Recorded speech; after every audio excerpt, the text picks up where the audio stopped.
everyone, we're on week 8 of humanity in the 21st century. And we were talking about quite a number of different things over the last 6 or 7 weeks. But if you really think about humanity and you're thinking about the future, what are the 2 most powerful things going on in this world which are causing problems? What would they be? And things that are changing the world are, if you like, you can bring them down to 2 fundamental issues. What would they be? Come on, you're all bright light. What would they be? Now you're tired, you just come back from a big trip. What would they be? The 2 most powerful things. You know, if we're thinking about the world collapsing, not having enough of something or other. Money and resources. Money and resources, yeah. We're running out of them. But why are we running out of them? Politics. Politics, that's certainly a contributing factor. Scarcity. Sorry, scarcity, yes. But what is driving all this stuff being used? Consumerism. Sorry? Overpopulation. Overpopulation, great. And what's the other thing? What's the title of this talk? Consumerism. Okay, so it's a very, very, very simple formula that people say over and over again, and yet it doesn't get through. Our biggest problems in this world of the 21st century are 1, overpopulation, and 2, overutilisation of things, consuming things. Now this word consumption, who can give me a definition of consumption? What's it mean? Come on, you read the stuff. What do you think consumption really means? Consume, what's its derivative? Okay, really loud if you don't mind. The act of acquiring goods and products. Okay, the act of acquiring goods and products, but not just acquiring, consuming them. And the idea of consumption or consuming is to burn up, to get rid of. I was going to start this tutorial on our farm. We just had a fire, and the fire burnt our tractor out, complete mess. I was going to take a photo of it before and after. So that is consumption. Fire consumes. And in the old days, consumption had much more of a connotation of destruction. Utilisation, but destruction. Consumption. Has anyone heard of anyone who's had consumption, the disease? 100 years ago, people had consumption. What did that mean? They got weaker and weaker and died. They actually had tuberculosis.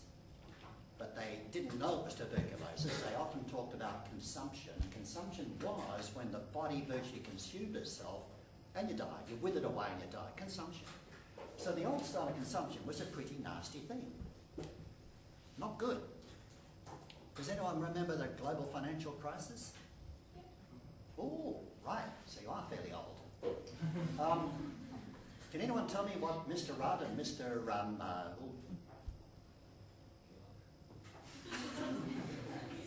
Wayne Swan, who solved the global financial crisis, we got away with it. And whether you're Liberal or Labor, whether you like it or not, we didn't suffer the global financial crisis as much as many others did. We got around it. Our politicians were brilliant. What did they tell us to do? Sorry? So who? Okay. They actually gave us money to spend. They wanted us to consume, get out of this economic crisis, get people spending, get people buying, get people consuming. And a lot of people got almost $1,000 in their pocket to go out and buy things. That is totally the reverse of what we try to say here. Now true, at the time that might have made sense. The economy was imploding. To rescue it, put money in, get people to go and buy and eat things. Or whatever, spend, grow consumption. And we get this entirely over and over and over again. Other drivers of consumption are anyone who makes things has got to sell things. And therefore they employ, as we've heard before, lots of people to try and convince you to go and buy things. Your life will be better if you buy things. And even better if you buy more things. And even better if you break the things and buy new ones. And even better with your cell phone that is not quite as good as someone else's cell phone, so go and buy that cell phone. On and on and on. That computer, Apple, how old is it? Give us a clue. 1 year? I have no idea. No idea. Gee, it must be old. How old's yours? It's just under a year Just under, when are you going to get rid of it and buy a new one? I'm hoping it lasts forever, but I don't think it will, because they're not built forever. Most things we make are now built for a smaller and smaller period of time. Even good quality stuff like a washing machine will very seldom have a guarantee more than 4 or 5 years. They're built with built-in obsolescence because you'll have to go and buy another one, and the whole industry turns over. Now, you've seen that on the videos. It is true. What else do I need to say? Does anyone want to comment on this? That overconsumption is actually destroying this planet. We know already that this planet is being consumed well beyond its ability to repair. And has anyone got onto that global footprints? Okay, the more you get into that, the more you realise the truth behind it. You happy with that? It's incredibly obvious, and a lot of people have been saying it for some time. So what do our politicians say? We've got to grow the economy. If the economy's not growing at least 3% per annum, we're in deep trouble and the government will be thrown out, whether they're Liberal or Labor. If they're Green, it might be a slight different story. But basically, our economists, our entire philosophy has got this concept of material growth. Now, I want some volunteers, please. Come on, boys, you're going. Sorry about that. Would you mind? I won't ask terribly embarrassing questions, just little ones. One more from over this side. You want to have a go? You're tired, yeah. Okay. Now this is what you're going to be doing in the Tutes anyway. I would bet every... Yep, otherwise you may not be seen. And it's much better for you not to be seen than me.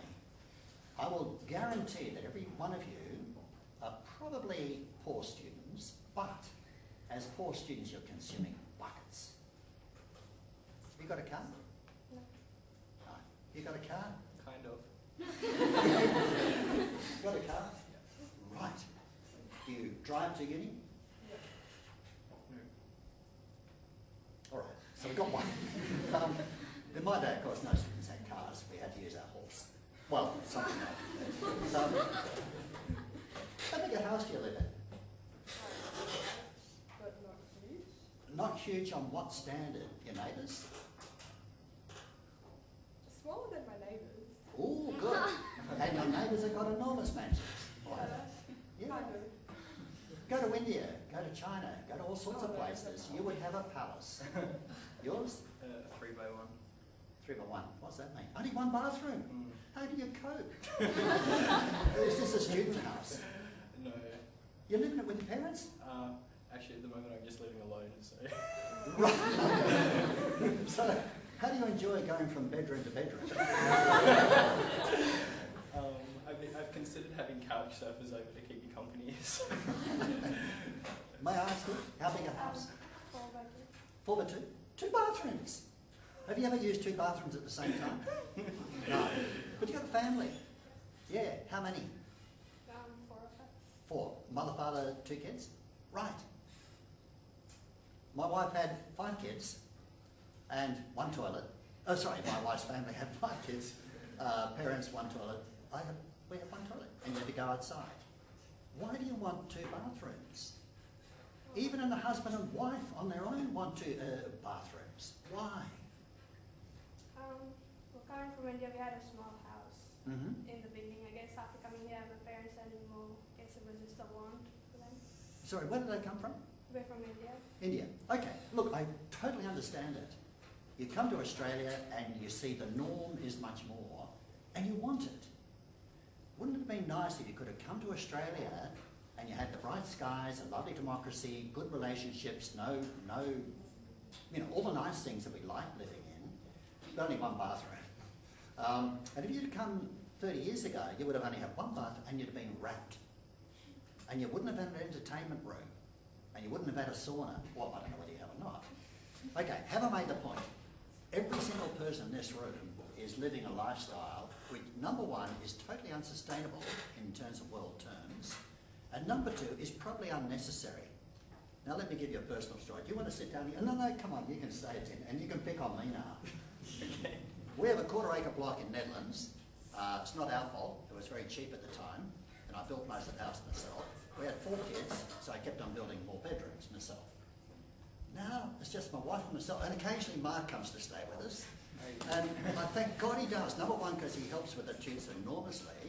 But number two, he doesn't make me quite so embarrassed. We've got 6 bloody bedrooms. How many bathrooms? We've got 2 and an outside toilet. Yeah.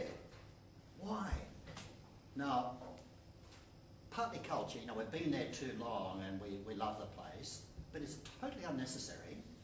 And as Mike can tell you, I spend a lot of my working days moving garbage from room to room. If he comes to stay, I've got to get all the garbage out and put it in another room. Someone else comes to take the garbage out and put it there. If I actually weigh my time at moving garbage from place to place, it's enormous. Have I got a quality life? If we could, and I threaten my wife with this, threaten her with lots of things, but the thing I really want to threaten her with is, number one, we'll cancel our insurance, and number two, we'll leave all our doors open. I hope you don't have to stand still. There's hardly a thing there that would make me feel sad if I lost it. But we can't quite do it. Isn't it terrible? And yet, my life would be a lot better if I had less rubbish. I don't have to think so much. I don't have to pay insurance money. I don't have to put things from place to place. I think I've said enough there. How many of you can relate to that? Has anyone got parents that keep rubbish everywhere? Has anyone got parents that can't resist? I mean, I can't resist. I look at a gadget. I want a tractor. I want an implement. I've got to have it. I haven't got it. Do I use it? No, I'm too busy putting other implements away. And so on. Now, I'm gradually waking up to myself. I'm gradually achieving wisdom. And I'm gradually trying to reduce stuff. 1, it's not fair on the world. And 2, it's actually not fair on me.